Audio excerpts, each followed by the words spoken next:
Welcome back. Today we are looking at the test server, and there are some new additions, there are some new weapons, there are some new vehicles. They are largely the same, but I do want to show you some stuff. It's of course dev server and it's all intended to change and whatever, all the mumbo jumbo. We all are familiar with the dev server.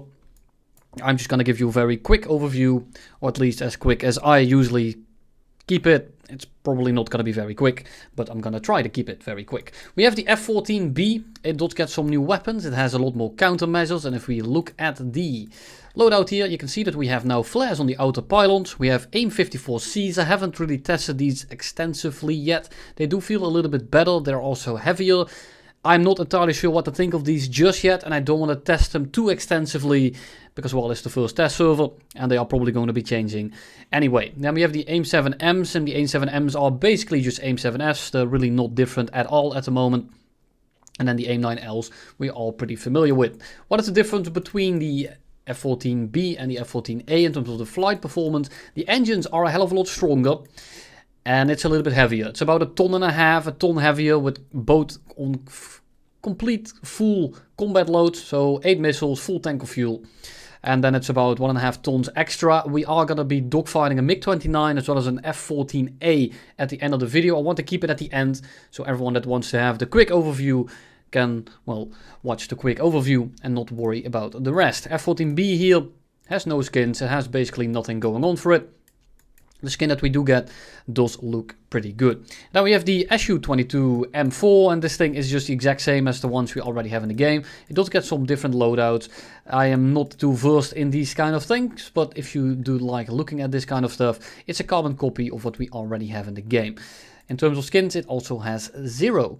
Then we go to Russia, and Russia gets 2 new vehicles. That's the Su-39 as well as the Su-25T, and these are also essentially the same vehicles. They carry a little bit more fuel. It's not actually 7 to 8 minutes anymore. You are looking at about 11, so the minimum fuel is actually somewhat bearable now, instead of having like 8, and by the time you reach the middle of the map, you're already on half fuel load because the maps are now twice as big.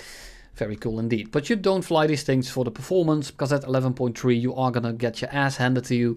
That's unfortunately just how it is. Both Su-25s do get better engines, and the main thing here is of course gonna be the armament. So we are looking at KH-29s and mainly the Vickers. You are gonna get 16 of them. They're not gonna be as good as they were before this patch, where you use them on the helicopter on the K-52 for example. But they're still Vickers. You can probably catch some people off guard, maybe strafe them on the runway with them. You can probably do some funky stuff, but we have tested them a little bit and they aren't as strong as you might think if the enemy is paying attention. If they're just flying straight, of course they're going to be hitting. You can just lock the targeting pod on the enemy plane and it will just fly towards them, and if they don't do anything fancy, they are simply going to explode. But the Su-25s here, the Su-25s, I don't really need to go too in-depth into these. It's just another frog food, higher BR, different armament. Britain, Japan gets nothing. China gets something. It's the J8F. And the J8F is basically just a J8B. Is it a B? Yes it is. It's a J8B with slightly more thrust, and it does get a lot of a better kit. PL8s, and those are the equivalent of Python 3s, and of course you have the S-Pites here, the PL11s. For right now you cannot bring 6 of the PL8s, you can only bring 4 in the middle pylons, only on the outer pylons you can bring the other ones. So for now I think this is going to be the best loadout. I might bring out the S-Pites, or the S-Speeders, or however you pronounce that stuff, but I don't really like sacrificing. I don't like running 3 missiles. If I can run 6 of these, I'll definitely run the S-Pites in the middle here. For right now, I'm not entirely sure yet. I haven't decided yet. We'll see once the patch drops what the capabilities are or what it is in real life. I do not know, but it seems a little bit odd that it's like this. But we'll see once it comes out. This might also be because the J8F can only carry 4, or the B, sorry. This can only carry 4, right? Yes, it can. So I think it's just because it's ported over. But someone will definitely let me know in the comment section. For right now, the loadout seems a little bit gimped. Italy gets basically nothing, but it gets a Tornado ADV, and I don't really need to show you this one. It's the same one as the F3 in the British line, and I believe this one also doesn't get any skins. Yes, it does not. I forgot to look at the Su-29 skins, as well as, nope, the Su-25T. Both of these also get 0 skins. Then we go to France, and France gets the Mirage 2000 5F. Also essentially the same as the Mirage 2000 CS5. The only difference here is that the 5F is slightly heavier by about 200 kilograms. And the weapons here are essentially the same for RRB. It does again get different bombs. And we are looking at, of course, the paratroop bombs. I really like this edition. I think they look cool. They're probably not going to be that great. Probably not that useful. But I like the retard bombs. Anyway, mainly because I can use that word now without getting demonetized. Then we have the AJS-37. And this is a little bit of an L-mobile at 11.3. You're only getting, looking at it at RRB, you need to sacrifice again the gun port. But you can run flares and it's only 24. So it's a little bit of the same as we have with the AJ-37 that we have in the game right now, but it's going to be a lot of a higher BR. And I don't think this is going to be very great. It might change, of course, it is the dev server.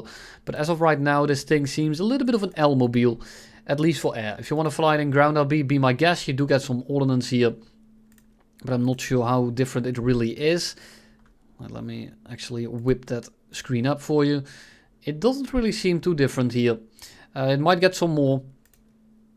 But we'll see once that actually comes around. Does it get more hard points? Is that it? Yeah, it gets more hard points. So I think that's about it. But it gets the same amount of different weapons, I believe. This might also change, of course, but I don't really see something different this quickly. And I'm sorry, I'm just not too versed in ground ordnance. I'm really, if you watch my channel, you should know by now that I even fly a B-29 like an air superiority fighter, if I actually ever take it out. And that's basically all that we have for now. It's not too big. The Kafir does not get any PL8s or Python 3s, unfortunately. And I do think it should get them now, considering that we already have them in the game on the J8. And other than that, there aren't really that many changes. I will show you the PL8s in a second here. We have tested them a little bit. I'll show you some AM54 clips, AM54Cs, and then we dogfight a little bit in the F-14B against the MiG-29 and an F-14A. Lastly, there are some minor changes here, flares, missile trails, and the afterburners itself got an updated model now. They all look a little bit better. They are probably not final, and we have to wait until they actually drop for real. But for now, they do look a little bit better. But without further ado, that's all the changes out of the way. Let's look at the new vehicles. So here we have the F-14B, and we are going to be shooting 2 AIM-54Cs now. And you can tell that the range is of course going to be big. It's going to be a Phoenix basically. So these things are going to fly all the way across the map, and I'm going to be speeding it up because otherwise this video is going to be 20 minutes long by just watching missile trails, and I don't want to have anything to do with that. So you can tell we just basically cross-mapped the first F-14, and then we're going to turn around, shoot another one. And they do feel a little bit more consistent than they did in the with the AIM-54As. But this might also be just completely anecdotal. I haven't really tested these because I'm expecting these to change. Other than that, as I can feel right now, the F-14 feels a lot better. It is a little bit heavier and it does turn slightly worse. And that's mostly in terms of the initial turn, the initial pull, especially when you have to speed in it. But if it goes on for a while, this thing just has energy for days. And of course, this wouldn't be a top tier video without a lot of blue people around after you launch your missile and just finding out that you get your ass eaten by a friendly person. Thank you very much. He said sorry, so I'm not gonna flame you. I just find it a little bit ironic. And then we arrive at the PL8s, and these are kind of nasty. They are definitely not as stupid as the R73s were on the previous dev server. They are pretty flare hungry, but the initial pull and the maneuverability in general is pretty good. It feels a little bit like a mix between the AIM-9L and the Magic 2s. They pull very hard, are very maneuverable, and of course together with the helmet mounted display you can get some pretty stupid shots off. And it definitely has the maneuverability to work with the helmet mounted display here. But again, they are pretty flare hungry, and they are just very easily defeated that way. Of course, with kinetical dodges and stuff like that, they're not that great to fly against, but most of the planes now have a lot of flares. It's not just a few of them. So in general, I think you're going to be completely fine against these, but if you are running out of flares with these, you're probably going to have a bit of a bad time. Of course, IR meta is kind of out of the window now with the bigger maps, and just having to get this close is a bit problematic. They are very good IR missiles for what they are, But keep in mind, it's still basically a MiG-29 bis with slightly more thrust now. And it basically only has good IR missiles. It has a pretty decent kit if the maps were smaller and if there were less people around. But in general, this is probably not going to be a meta-defining plane. It's going to be kind of annoying to deal with on its own. But in general, on the bigger maps, it's simply not fast enough. It's not accelerating quick enough. And it basically only has good IR missiles that you can very easily flare. So I don't see this thing being that strong. But of course, time will tell once it actually drops. And here we are with the F-14 against the MiG-29, and after that we will start dogfighting the F-14A. And as you can tell in this very first fight here, it's just completely superior. It doesn't even take any damage from that ram. But in general, for real now, the F-14A just has absolute insane power and retention. And you'll be able to tell the MiG-29 is one of those planes that's extremely strong and especially dangerous in the first few turns. The thing is, the MiG-29 does not have the turn to get the first few shots in. And basically at this point we already have him energy trapped. The MiG-29 does pull a lot more AOA and it is kind of floaty. Whereas the F-14 is a little bit more on rails, but it also maintains its energy a hell of a lot better. Now he is going about 350, or 400 right now. We're going still 500, we're turning, we're going over him. By the time we end up over his nose here, he's going 200 right now. And we are just completely pulling away. And I confirmed this by talking to Mackerel as we were doing these duels. He simply didn't have the energy. And of course we didn't really test it that extensively. But we did, of course, the F-14 or the F-16 against MiG-29 fights the other day. So we do kind of know how these planes perform right now. And it performs pretty strong. It won't like win in a conventional turn fight. But the second you get it roughly low energy on the enemy side, it will not have the capability to get its nose back on you again. He's running 20 minutes of fuel. I'm running 20 minutes of fuel. So technically I am running less than him, because his 20 minutes last longer than my 20 minutes. But still, look at this. And I'm just raid fighting now, and he's gonna try to kind of dip below our nose. He's gonna try to pick up some speed to pull into the shot here, and he simply cannot do it. He has no ability here to really kill us. And that's kind of funny. The thrust on this vehicle is absolutely wild, and it might turn a little bit worse than the F-14A. But that's really only when you take into account that when you look at the turn at the same speed, this thing holds its speed much better. We are going 750 right now. He's going about 400. He's trying to go up and cut inside of our loop. So we are going to kind of mimic it, go up a little bit. And we're not going to actually fire this time. We're just looking at what it can do. We're just going into a head-on here. But he's going about 350 right now. We're going 650, 700. That of course would have been a little bit of a trade, but we are trying to showcase the vehicles here. So we decided to not shoot in that particular head-on and see what we can do from there. So you get a little bit of a trade scenario. And then we just have him by the balls again. Like, he cannot really do anything. The issue is if you try to loop 90 degrees like this, you actually start being too fast for your own good. You're gonna end up just going 800 at the end and your wings are gonna start sweeping in. You're gonna pick up speed in these kind of loops and you're gonna be so fast that your turning radius is so massive that you just keep on going underneath your enemy plane. It's kind of funny. It's also kind of sad at the same time, but you can tell we're just picking up speed. We're going almost 700 at the bottom of our loop now, and he's just kind of sitting inside of it. So once we have him completely drained, we can just start cutting trouble ourselves, and we can start using the flaps on this thing, because the flaps on the F-14 are still as busted as they once were. So we start dropping the landing flaps here, and you can tell that the turning circle just becomes... it's ridiculous. The turning circle with the flaps on this thing is very, very good, and we barely get the shot that time. But I mean, at this point we start losing a little speed and a little bit of speed, and all we really need to do now is make sure that we stay out of his guns, and he doesn't have the speed yet again to put his nose on us. So we go on and over. We're just gonna flop down now. We're gonna drop the landing flaps, and now we have enough room, we have enough distance, and we have enough altitude to drop the landing flaps. And we will simply pull directly in front of him. Could we have played this differently? Could he have played it differently? Sure, we haven't tested this matchup very extensively. But from the gist of it, we did about 10 fights. it looks pretty one-sided. F-14A versus F-14B actually felt a little bit more close.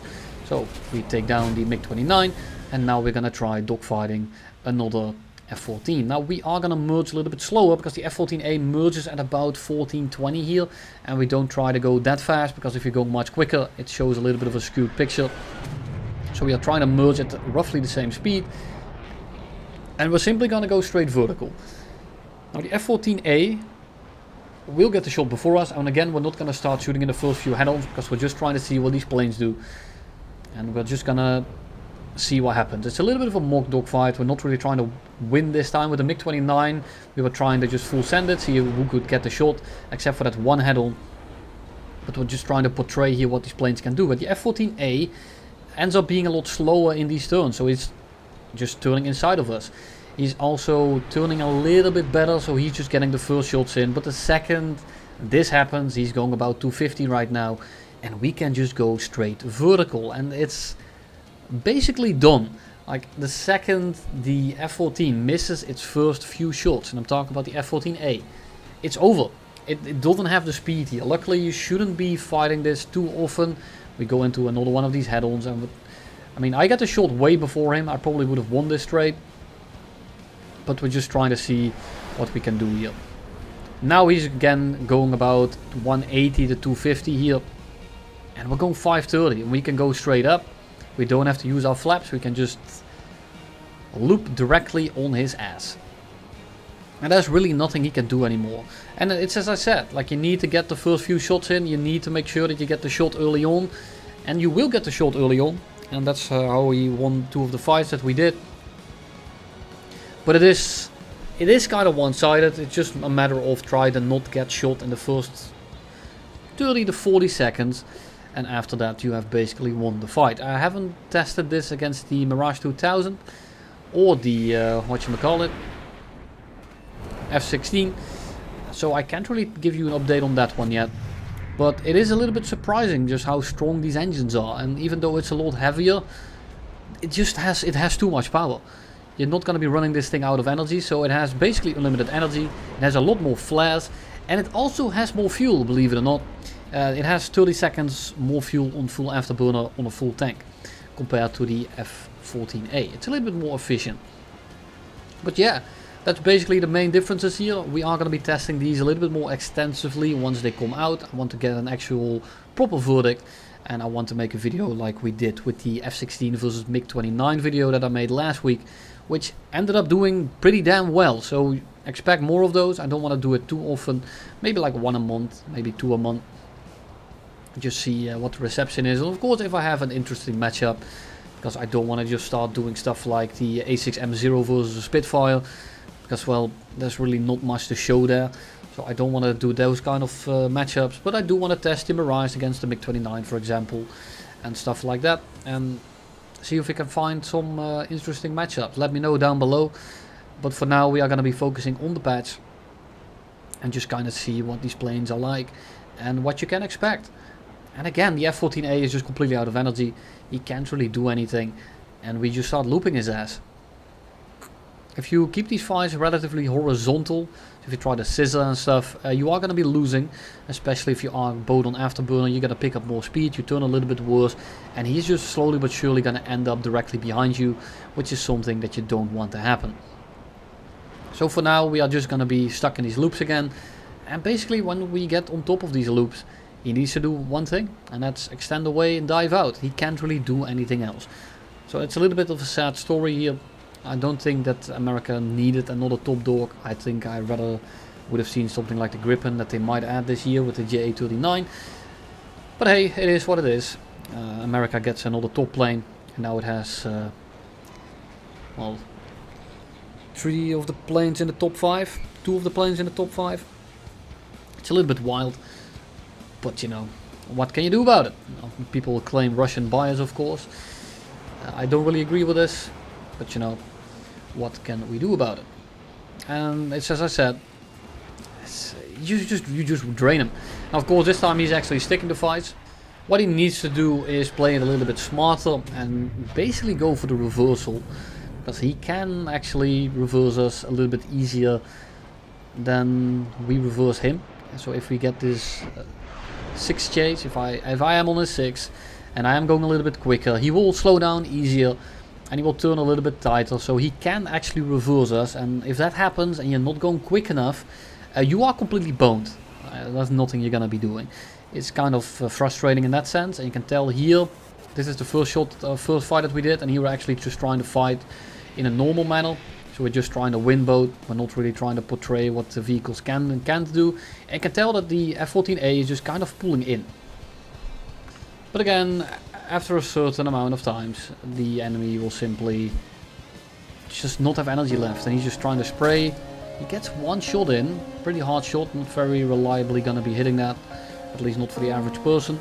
Mackerel has pretty good aim in these kind of fights, so don't be surprised if you miss those kind of shots. And this is what he has to do, he needs to run away, because if he sticks, it's gonna be the same story as you had in the previous 2 fights. And that's all I have for you today. Thank you all for watching, and I'll see you all in the next one.